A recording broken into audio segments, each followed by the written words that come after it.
Hello and welcome to a Very English Craft Room and another in the scrapbooking series.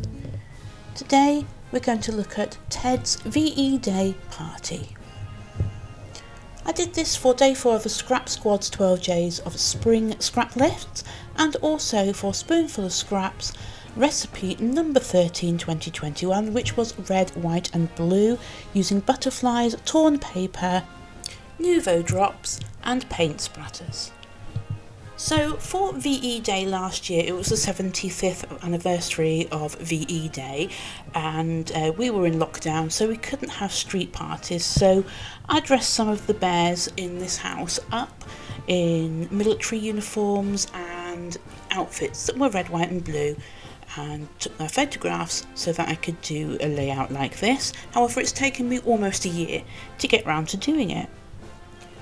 So I printed out 2 photographs, having adjusted the size to be squares rather than rectangles, and I printed these out on my Canon Selfie printer. And then I was trying to decide whether I wanted a plain white background or whether I was going to use that had red, white and blue flowers on it. So I do decide on the white background, partly because the original from Scrap Squad was on a white background, but partly because the Spoonful of Scraps recipe had paint splatters as one of the ingredients, so I thought the paint splatters would show up better on the white background. So first of all, I am fussy cutting out these blue flowers. So I quite like the fact that actually it would in some ways be a tone-on-tone layout. So as yet I haven't managed to get the camera set up exactly right for when I am fussy cutting, and I would find it quite difficult to actually reach out slightly further, although I do try, so it's under the camera. So apologies if you can't see exactly what I'm cutting out there. Apologies if you can hear any background noise like building work. 2 doors down from here are digging up their back garden and their front garden. I think they're going to be building an extension by the looks of things, so at the moment it's a little bit noisy there. So I finished with the fussy cutting there, and I've got this circle of red that was in a kit that I've had for quite a number of years, and then I found this stripy blue and white paper or cardstock that was A4, and originally I cut it down to an 8 by 8 square. However, I do trim that down into a rectangle in the end, just because aesthetically it looked better to me.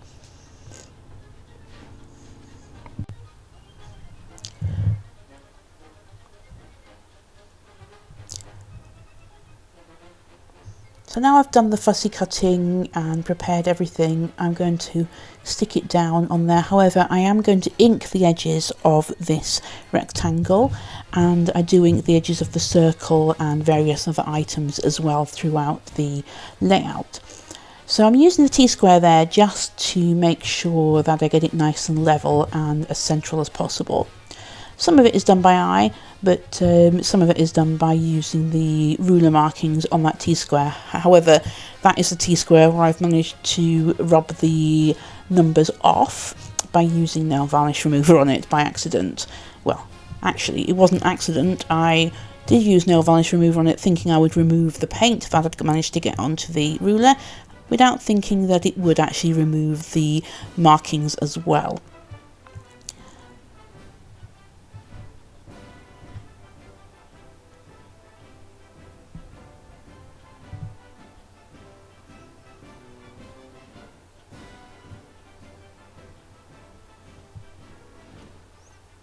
So I'm using some foam tape there on the backs of the photographs because I wanted them to be proud of the actual background, just to give a little bit of dimension.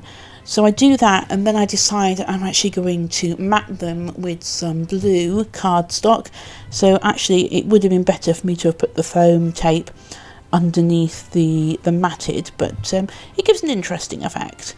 So I'm sticking them down onto the background before I put the matting on, and you'll see in a minute that I change my mind and actually peel it up, which does tear some of the backing paper. However, I do actually manage to put everything back so that that doesn't show in the end. So even if you do make a mistake, it's worth persevering, and rather than scrapping the whole thing and starting again, no pun intended.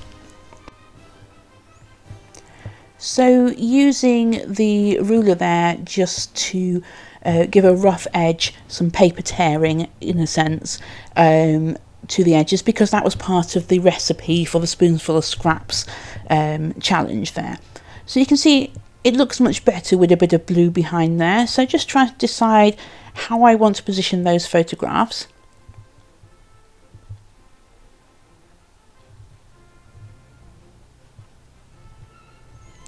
So again, I'm going to use the foam tape on the back of there just to raise it up a little bit. But before I do, I've got my watercolours out to do the paint splatters. So I'm doing some paint splatters in blue and in red. It's not very easy to see from here. They are very delicate paint splatters. They don't actually show up like very bold splatters, and there is one that's a bit smudgy, but it all works out well.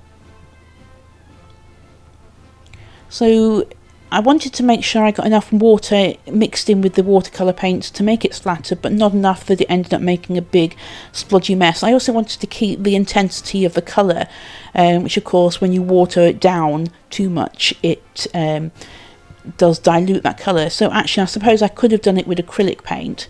So I'm just blotting it there using some kitchen towel. I always keep a roll of kitchen paper towel in the craft room because I find it quite useful for multiple crafts. So now I'm going to sort through some of the embellishments. That tub is mainly red embellishments. I do keep them separated in different colours and different tubs. However, there's a little subsection of this red one that is all red, white and blue, so I thought they would be ideal for this. Fishing out a couple of butterflies because that was part of the recipe. So one of them is red, white and blue. Well, actually it's more pink than red, and one butterfly I take from the red section, like a red with white spots on butterfly. And I'm pulling out lots of different things with Union Jacks on. However, I do only use a couple of flags from that section, and put most of the rest of it away and make some embellishments myself. I didn't want to overdo too many embellishments. Here I'm trying to use a title that says red, white and blue, but it just didn't go because the background was too creamy rather than white, so I should probably use that in something else. But going back to what I was saying, didn't want to use too many embellishments on here, A, because the pictures are quite busy, and I've already put fussy cut flowers on, and the recipe, well, the scrap lift for the Scrap Squad one had bunting on it, and I wanted to put some bunting across the top, which again was quite apt for the theme of the photographs. Well, I did realise when looking at some of these embellishments that actually those Union Jack stickers, some of them are actually the wrong colourway. You can see with a red background rather than a white, and blue where the red should be, and it's all over the place. So it's unlikely that they'll get used for what I thought they might get used in terms of being Union Jacks. They might get tucked behind other things in the future. So now I'm going to cut up the strips of card to make the bunting. So I'm going to use the three colours that I've already used. So I'm going to use the blue that I matted the photographs onto, some of the stripy blue and white, and I'm going to use some red, although it's not the same cardstock as the circle was from. It's fairly much the same sort of colour, and it's the same sort of thickness cardstock as the two others, so it should mix and match well with those and make some good looking bunting. So now I've cut the strips, I'm just putting some little nicks in them to make them into sort of little banner bunting sort of shapes.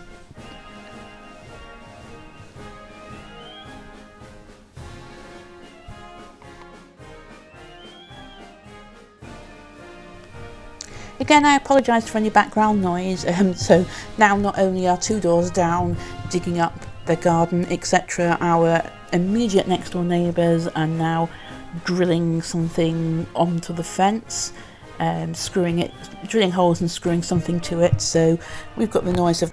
So I'm just folding the bunting over on itself and sticking it down either with wet glue or double-sided tape. I sort of varied from one to the other depending on how well it was sticking, and I'm making them different lengths just randomly, but I am putting them in a sequence of colours, so red, stripy, and then just solid blue all the way along. And I'm using some red glittery thread that was just in my red embellishments box. I'm not really sure where it came from, probably from some Christmas gift tags or Christmas craft set somewhere. Comment down below if you also keep bits and pieces from random different places and then can't remember where you got it from. I have quite a large selection of embellishments that I've collected from here, there and everywhere, and not all of them were originally designed to be scrapbooking embellishments or even card making embellishments. So the bunting's coming along nicely. That is the back side of it, the reverse side that you're seeing at the moment. So you can see that the stripy card and the red card are actually white on the back, whereas the solid blue is blue on both sides. So that's why it looks a little bit strange at the moment. When I turn it over, you'll be able to see a bit better. Comment down below if there's any particular type of scrapbooking video you would like to see. For example, would you like to see a flip through of some of the layouts I've already done? Would you like to see how using different numbers of photographs or different sizes of photographs can make a difference to the appearance of scrapbooking pages? Maybe there's a particular colour you want to look at, a particular theme. Feel free to ask, and if I've done one, I will show you, or if I haven't done one, maybe I will then actually do one specifically to your requests. So that's the bunting just about finished. I'm not sure if I decide to put another one or two there or not, can't remember now, but there we go, bunting finished, and I've just loosely placed it on the layout there. I'm going to stick it down with foam tape on some of them and double-sided tape on the others, so some of them are sitting proud of the others to give a little bit of dimension there. So I noticed when I picked it up that I actually hadn't stuck down all of those embellishments, those fussy cut flowers, so I'm now doing that. I've just run them through my Xyron sticker maker, which you can see in the top left hand corner. It's that purpley blue X-shaped thing right at the top there.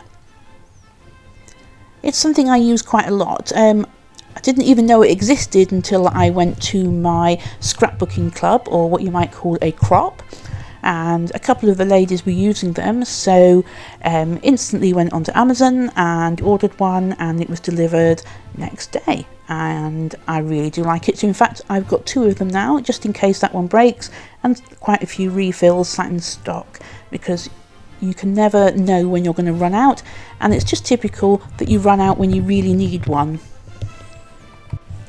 Like most scrapbookers, I am a bit of a hoarder. So there you can see I'm using the foam tape just to pop some of those little bits of bunting up. I think actually having some dimension to a page really adds a bit of interest, and with it only being a little bit of dimension like that with one or two layers of the foam tape, then sticking it in an album isn't really a problem. It doesn't flatten it down that much.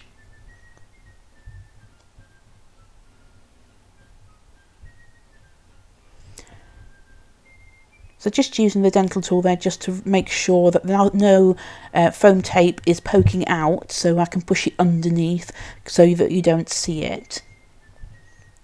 That tool has so many uses and was in a kit with 4 tools, and the whole kit was £1. I think absolute bargain. So trying to decide whether I need to put any more bits of bunting on or not.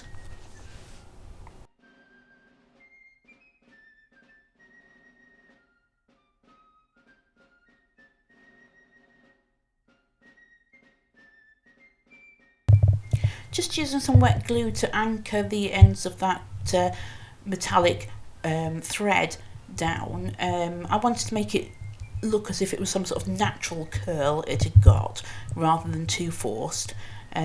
So a tiny little dab of glue here and there just to hold it in place.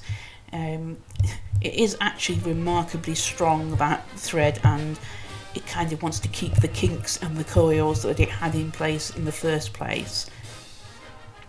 So coaxing it to where I want it and sticking it down.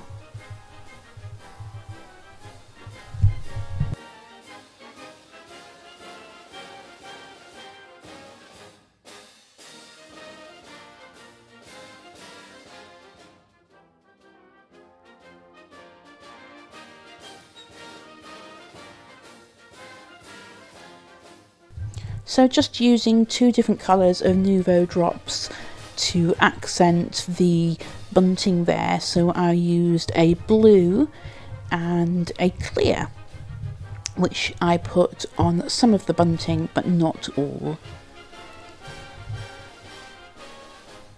So I think I put the blue on the blue and the clear on the red and left the stripes alone.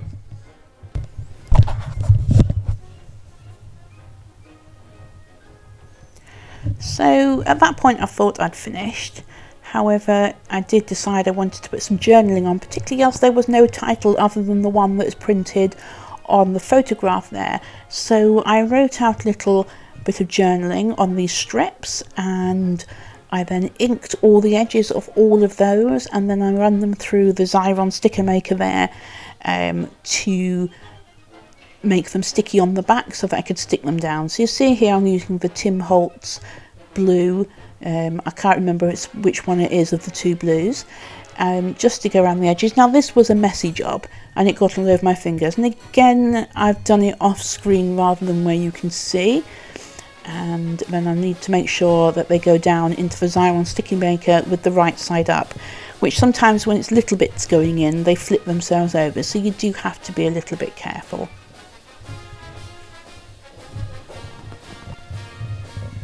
So now I've got sticky on the back of them all, I'm going to lay them out on there. I do have a little bit of a fiddle around trying to get the words in the right edging. I'd actually used the back of one of the spare pieces of bunting I'd cut. So some of them had little nicks in which looked like little bits of bunting, and I wanted those to be on the left hand side where possible.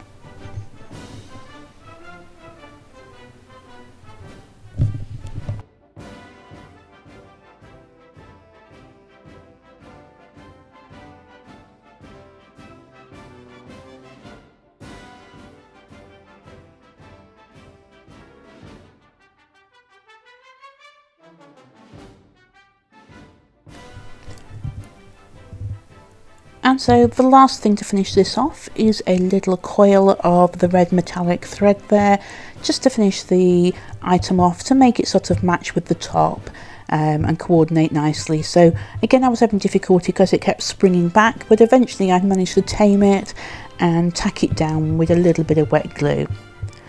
If you've enjoyed this video, I ask that you click on the like and subscribe buttons, and I thank you for joining me in A Very English Craft Room, and hope that you will join me again soon.